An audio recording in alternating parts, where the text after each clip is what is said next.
Right. Yeah. Like you said, it's not a super crazy benefit. I mean, you're looking at maybe $1,000 or so that you would save. But hey, if I could get an extra $1,000 in my pocket by just funneling my money into a different account and then paying for expenses out of there, that's not too bad. Welcome to the Military Money Manual Podcast, where every episode is all about achieving financial independence in the military faster than before. We believe personal finance shouldn't be boring or intimidating. Building wealth can be simple, and financial freedom is the ultimate financial goal. Now, here's your hosts, Spencer and Jamie. Hey everyone, welcome back to the Military Money Manual Podcast. Spencer Reese here from militarymoneymanual.com with my co-host Jamie, as always. Today on the show, we've got Brandon Lovingier. Who is Brandon Lovingier? He is the Enlisted Money Guy on Instagram at EnlistedMoneyGuy, or enlistedmoney.com. Great URL right there. And today we're talking about the DCFSA. That's the worst acronym I think I've ever heard, Brandon. But I think it is valuable to learn about this because military families can benefit from this program. So, Brandon, welcome back to the show. We've had you on the show twice previously and always learning a lot from your experience and your knowledge.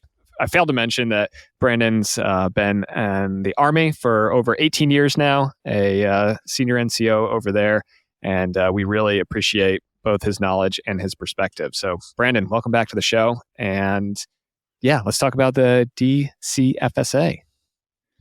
Yeah, thanks for having me again. I love talking about all this stuff, so I really appreciate you guys having me on. And yeah, that acronym, don't try and make it into a word. It gets weird really quick. So yeah, definitely a very cumbersome acronym for sure. But either way, the Dependent Care Flexible Spending Account. So it is a new benefit for military members, but it's not a new benefit for the DoD. So our civilian counterparts, they've had this for a while. So it's kind of nice they're going to let us have it as well.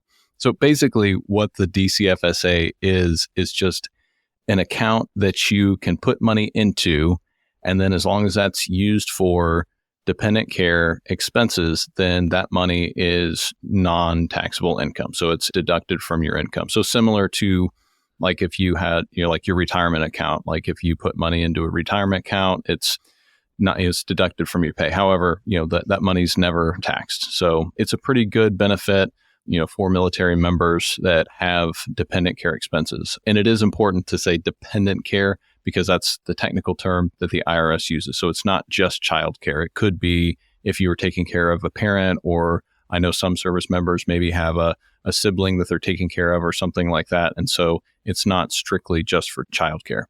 So who is eligible for it? Is it only a service member with a child? Do I have to be married? Do I have to have, or not just a child, but a dependent? Are there any restrictions, or is this open to anyone in the military?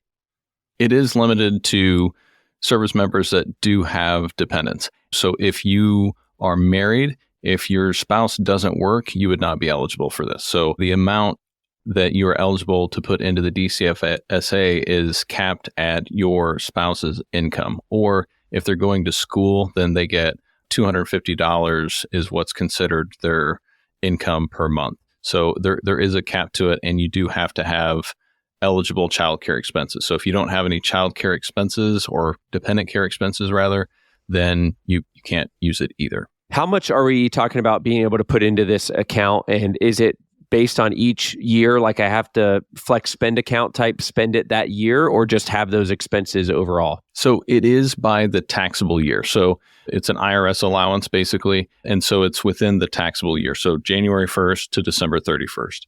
Now, you have to put at least $100 into it, up to $5,000 per year. Basically, you'll go to the FSA Fed's website, and another fun acronym, and that's where you create the account and then set up the deductions and all of that. So, it does change, or you could change throughout the year. Another thing to note too, I didn't mention this. So right now, I'm hoping it'll expand later on, but right now this is only for active duty service members or AGR on Title 10 orders. So any of our, Guard Reserve, Coast Guard, anybody outside of the DoD, they're not eligible. You mentioned the enrollment window.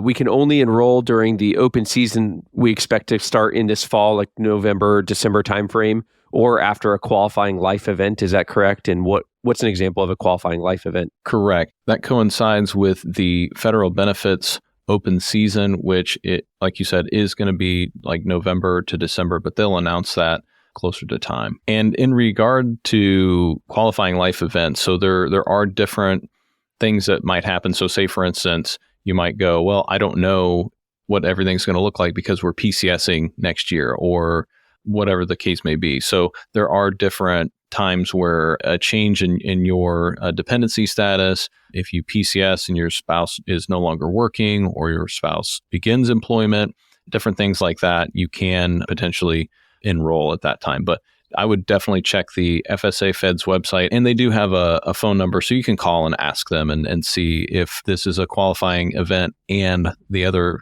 part of that too is making sure that you have the proper documentation for that qualifying life event as well. When I start hearing about these programs, I'm like, I don't want to keep track of like receipts. I don't want to in my mind, kind of what I'm thinking is like, can I just like snap the receipts, like put them into a Google Drive somewhere, but then like how much money, how much savings are we talking about here? Because military tax rates usually tend to be pretty low anyways. So is this like a move the needle kind of program, or is this like if you're doing everything else, this is like a nice thing to add on? That's a great point. And I really do think that this is just an add-on to what's already there. So like, say for instance, I kind of think about this as like different buckets of money or, help for childcare expenses. So one, for military members, our childcare expenses are heavily subsidized to begin with. So on CDCs and stuff on post, that's a set rate that's going to be subsidized. But then if you're going off post, then there's the Child Care Aware program that you can get a subsidy through as well. And so like to me, that's kind of your primary thing that you're going to have there. And then you also have to remember that there is the normal child tax credit, dependent care tax credit as well. And so you can't double dip and you can't triple dip any money. So if your total childcare expenses for the year are like on my website, I've got, like $12,000 and then you get $6,000 in subsidies, you can't put money into the DCFSA and use for, those subsidized amounts as well. But then also too, you don't want to cut into what you can use for the normal childcare credit. But it gets a little tricky. And once again, this is another one of those topics where it's really dependent on your individual situation and your tax situation. And so you really kind of got to work through that. Now on FSA Feds, they do have a worksheet that you can kind of go through. It's a little bit confusing, but you can definitely get with like a mill tax advisor or somebody for free, the personal financial counselor on post to kind of help you work through that worksheet. But ultimately, the folks that'll probably benefit the most from this is people that are going to have really high childcare expenses. So say, for instance, a dual military couple that has, 3 or 4 kids or something like that, like this potentially could be a pretty big benefit. But it's, once again, the amount of benefit that you have really depends on what tax bracket you're in. When I look at the difference between doing all the work that you're talking about for the DCFSA versus just taking the dependent and child care credit, and I really like the table you have that breaks it down on your article about this on enlistedmoney.com. It's like I can do all this work, I can do all this calculation, I can risk losing my money because I can't carry over to the next year, or I can just take the credit on my taxes and get between $3,000 and $6,000 of benefit. So I'd really have to be in one of those unique situations, like you said, where I think it's high income with a lot of kids and high childcare to make this work worth it, to make sure that I'm maximizing it each year versus just the easy button of the childcare credit. No, and for me, like kind of how I would do it, like this wasn't available whenever we were paying for childcare. My wife is stay at home, because of childcare costs or partly. But the kind of how I look at this is this is probably a good, like you said, kind of last little bit at the end. And so like, say for instance, if you wanted to make sure that you have, the full childcare credit, then you could do that. But any expenses you have above that limit, that, depending on how many children you have, that's going to change. But depending on how many children you have, that's your limit. So say if your limit's $3,000 for the childcare tax credit, and my childcare expenses were $6,000 for the year, then you could put $6,000 or $3,000 into the DCFSA, and so then you would have some type of tax benefit for all of your childcare expenses, if that makes sense. But it is a little bit of work. Okay. Brandon, I don't know that I'm going to ever use this, but I am still a little confused on a couple things. Is this like a type of account that I open at Navy Federal or USAA, or is this something that the government manages the account for me through one of the websites you mentioned before? Yeah, that's a great question. And no, it's not something you can just open up at a bank or something like that. So this is an account that you set up with FSA Feds. So FSA Feds is the actual program, and it's managed by the DoD. And so that's going to be, or the DCFSA part of that is managed by the DoD. And so then you will put money into that account, and it's set up for automatic withdrawals and all that. Another kind of point too, I didn't think about earlier. So like, say if you were dual military or something like that, you don't both need to, make an account or anything like that. This is per household. So just to keep it simple, you probably only want to make one account. Technically you could do two, but I don't know why you would. So you don't get double the benefit, though. The amount does not double if you're both working, correct? Correct. Yeah, it's per household. So whether you're a single parent or you're, a military couple and your spouse works, or if you're dual military couple, it's the DCFSA is capped at that $5,000. Cool. So how do I get the money out of that account? Do I send my Walgreens pharmacist some kind of debit card for my DCFSA to pay for the prescription, or do I upload receipts and they send me a check? What does that look like? So a couple things. So yeah, like you mentioned, like Walgreens or whatever. So this is totally separate from like a normal, like flexible spending account like you would have for like healthcare or something like that. So this is strictly only for dependent care, childcare for most of us. But you can get money back out of it two different ways. One, you could submit a payment that you've made for reimbursement, or you can set it up to where you actually pay from your account directly. I'm pretty sure, don't quote me on this, but I'm pretty sure you actually get like a debit card kind of thing that you can actually set it up and pay for childcare expenses that way. I haven't actually done this myself, so don't quote me on that, but I think that's the mechanism that you would use there. All right, so I hope the listeners don't judge me because I'm sure they're probably a little bit confused. But just to clarify, this is different, like Brandon just said, different from a regular FSA. The only eligible expenses for the DCFSA are things like preschool and after-school care, daycare, and day camp for eligible dependents, whether it's a child under 13 who's claimed as a dependent for tax purposes, or a spouse or dependent of any age who's physically or mentally incapable of self-care. It doesn't cover things like kindergarten and school tuition, services provided by one of your dependents, like your oldest kid babysitting your youngest kid, nighttime babysitting unless you work nights when the expenses are incurred, overnight camps, nursing home, medical care, or other residential care centers are not included. So first you got to determine if you're eligible, then you got to do the work, then you got to figure out how to spend the money. I think I'm going to stick with the tax credit here, but it's really important, I think, and really helpful to break it down with us, Brandon. So thanks for explaining this. There are some families where the pre-tax earnings, the benefit will be helpful for them anywhere from $100 to $5,000 potentially. Right. Yeah. And like you said, it's not a super crazy benefit. I mean, you're looking at maybe $1,000, dollars or so that you would save. But hey, if I could get an extra $1,000 in my pocket by just funneling my money into a different account and then paying for expenses out of there, that's not too bad. And if people are concerned about anything like that, I mean, you could try it out 1 year and just put $100 in it and just have the account and all that and go through it. And then if it ends up being more beneficial for another year, then you have that option to make that change as far as how much you're putting in there during open enrollment season. You mentioned the money will get forfeited at the end of the year if not used. Does that go all the way into like March 15th or April 15th of the next calendar year, or it's only through December 31st?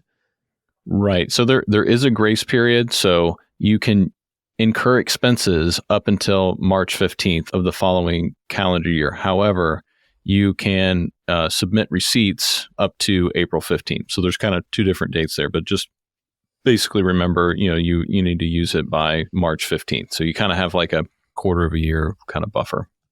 So if you did put too much in, then it's not the end of the world, just not ideal. So, Brandon, one of the benefits, like for, let's say, a military service member who's deployed is, I like to call it a triple tax benefit, right? So like you can contribute tax-free dollars from CZTE pay, combat zone tax exclusion pay, into your Roth accounts, Roth IRA, Roth TSP, and then it grows untaxed, and then it comes out untaxed after age 59 and a half. There's a triple tax benefit there, but it sounds like the FSA has just a double tax benefit. Is that right? There's no growth of the account? You can't invest it? Correct. Yeah, it's not an investment account, so it's really just kind of like a place to hold money. So it does come out tax free, and then assuming that it's used for eligible expenses, then it is not taxed whenever you spend it either. So yeah, it is just a double tax benefit, I guess, if you want to put it that way. But yeah, it's not like an HSA or something like that you can put money into and let it grow for a while and then pull it out tax free and kind of get the triple tax benefit, or like a combat zone. Yeah, it wouldn't be as beneficial. But I mean, really, the biggest thing that I think that people need to know about the DCFSA is just that it exists. It is a potential benefit out there, and I know for us, it would have been useful whenever we were paying for childcare, because we were spending a decent amount. We're in a pretty high cost of living area, so I think we were spending, like, even with the subsidy, I think we're spending like $1,300 a month for childcare. So it could potentially be a pretty big benefit, and just another tool in the toolbox to help save a little bit of money. Great, Brandon. Thanks so much for coming on again. The Enlisted Money Guy on Instagram or enlistedmoney.com. Brandon Lovingier has been a great friend to the show and to the Military Money Manual. We appreciate you coming today and talking about the Department of Defense Dependent Care Flexible Savings Account, the DCFSA, who's eligible for it, what it means, and why it might be something to consider for your family. If you got value out of this show, we'd appreciate a 5-star review on Spotify, Apple Podcasts, or wherever you're listening to this show. And if you have any questions or topics or feedback for the show, you can hit us up on Instagram at Military Money Manual, or shoot us an email, podcast@militarymoneymanual.com. Thanks so much for joining us today. Thanks so much for tuning in to this episode of the Military Money Manual podcast. If you're enjoying the show, please feel free to rate, subscribe, and leave a review wherever you listen to your podcasts. This helps others find the show, and we really appreciate it. Thanks again for tuning in, and we'll catch you in the next episode. The views and opinions presented here are those of the speakers and do not necessarily represent the views of the DoD or its components. Reference to any commercial products or services does not constitute DoD endorsement of those products or services.